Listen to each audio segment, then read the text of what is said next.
Ed Waldron, Head of Recruitment, how does that sound? No, it sounds good, been working towards it for a long time, so yeah, pleased to get offered it, I guess. So, obviously I know, because I was here on your very first day. Yeah, explain for the people at home how you came into the club and what's happened over the last few years. Yeah, so I've been here a long time now. I started as an unpaid intern, working in analysis with Dan Bond and at the time Mark Thomas, who overseed it.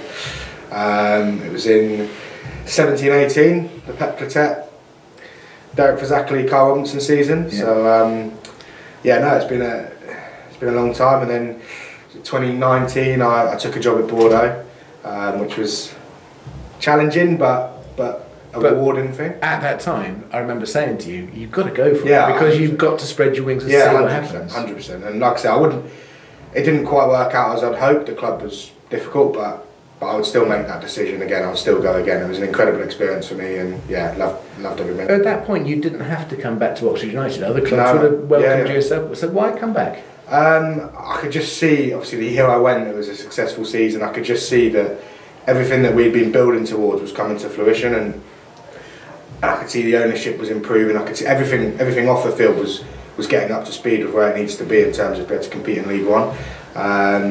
So it felt like a really exciting place to be again, and it was one of those where I've always wanted this club to do well. It's a club that means a hell of a lot to me, and yeah, I wanted to be part of that process in terms of getting it to where it needs to be. I think the passion that you have for the role and the club comes across hopefully it comes across on the camera. I think one of the good things is you're not going to rip up everything that Mark Thomas has done, and you know the systems that are in place. Yeah. You're inheriting rather than 100%. For me, Mark, and look, there's a lot of work obviously that goes on behind the scenes that fans and even some staff aren't aware of, and for me he's one of the best head of recruitments in the EFL. He's obviously got a fantastic opportunity, a massive football club, and he deserves that opportunity. From my point of view, I've obviously spent the last 3-4 years working directly underneath him and learning from him.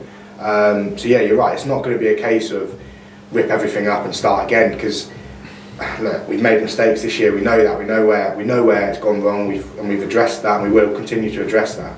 It's a case of a little bit of a reset to what made us good. We know what made us good. We know where we can improve. Get the players in and drive the club forward.